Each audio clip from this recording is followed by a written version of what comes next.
Cancer, hi! Welcome to Mr. Queen PH at titinan natin ang energies na parating sa inyo sa second quarter ng 2024. So that's April, May, June. This is a general reading. Just take what resonates. Watch your Sun, Moon, Rising, Venus for other messages. And thank you sa lahat ng mga sumusuporta dito sa ating channel. Just a reminder, gamitin nyo lamang ang reading na to bilang gabay. Pa-follow, like na rin ng ating Facebook at TikTok. Lahat po yan Mr. Queen PH. Like, share, subscribe, turn on post notifications para lagi kayong updated sa ating mga readings. And if you're interested in private readings, meron tayong link sa description at sa pinned comment para makapag-book kayo for a reading. Okay, let's see Cancer.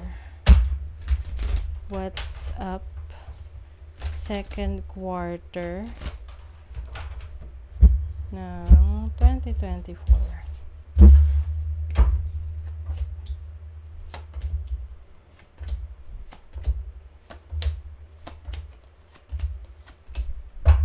Okay, bottom of the deck is the Two of Cups. So this is about union, pagsasama ng dalawang tao. So this can be romantic partner, no, romantic relationship, business partnership. Uy, you have the Death card, which is transformation, changes. So, yung iba sa inyo pwedeng merong magkakaroon ng bagong relationship, no?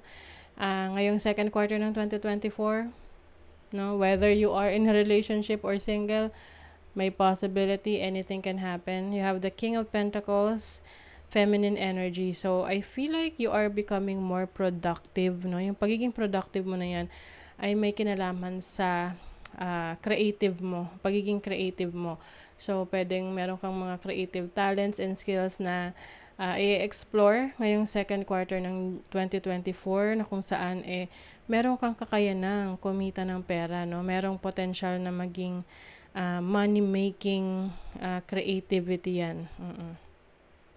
You have the Seven of Cups and the Six of Cups. So, some of you may energy rito from the past na you feel like parang nagdadalawang isip ka or naguguluhan ka pa sa feelings mo from sa person na ito, no, with the Lovers. You don't know if you want to end this relationship or not, no? Pwede kasing, may mga challenges sa inyong connection pero you're not sure kung babalikan mo pa siya or hindi na, no? So, syempre, alam mo naman yan kung ano na makakabuti para sa'yo. But definitely, things are evolving and changing for you, especially on your finances. Okay? So, your overall energy is the King of Pentacles, which is about financial stability.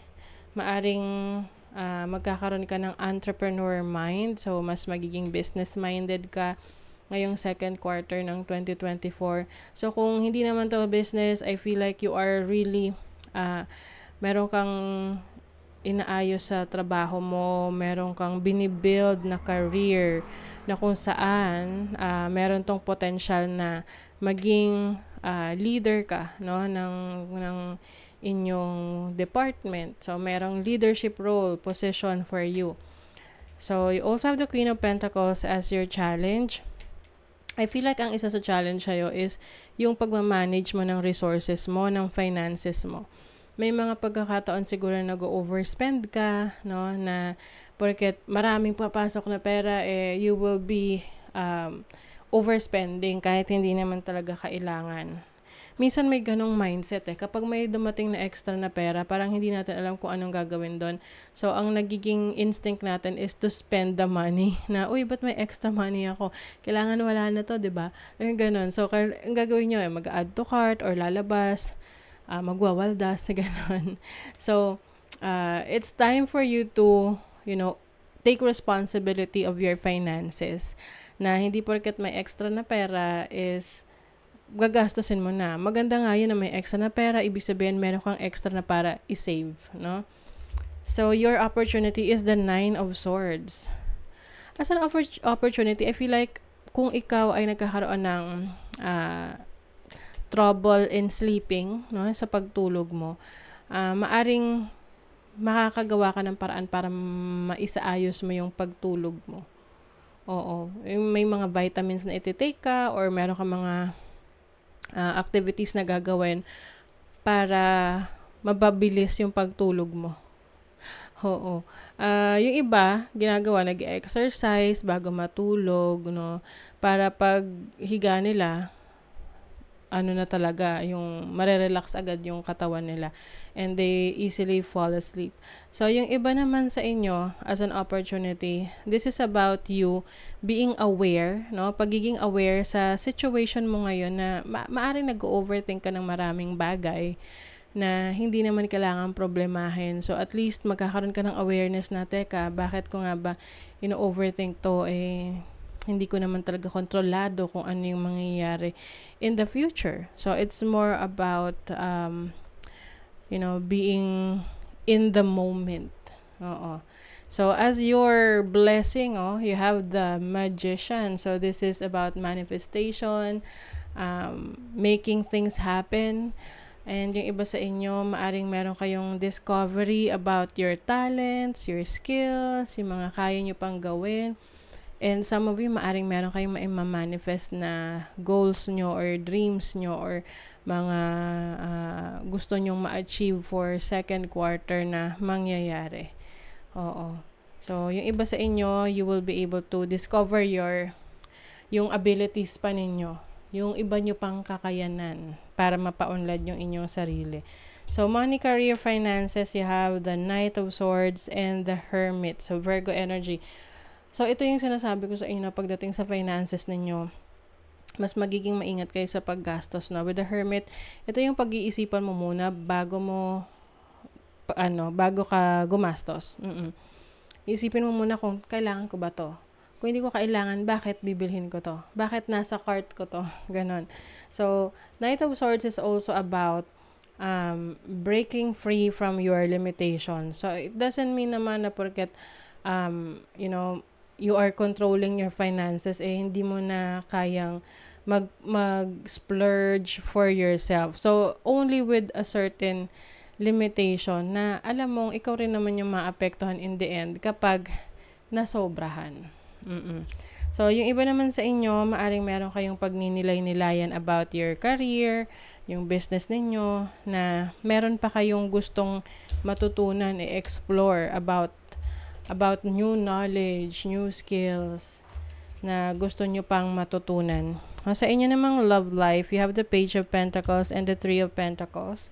So, I think if you are in a relationship right now, mas focus kayo ng partner mo sa pagbibuild ng wealth. No? Pagkakaroon ng mas maraming ipon, maaring may pinaghahandaan kayo. Yung iba, naghahanda pa lang magpakasal or naghahanda na magsama, mag-settle down, or naghahanda kayo for a business na kayo ay nagtutulungan talaga. So, with the Three of Pentacles, I feel like you are working together to build your goals and dreams para sa future ninyo. Oo, yung iba sa inyo, may baby, bagong baby, mga nganak, ganyan. So, gusto nyo ngayon na maging mas solid yung inyong income together, no? Maaring yung isa sa inyo magbi-business.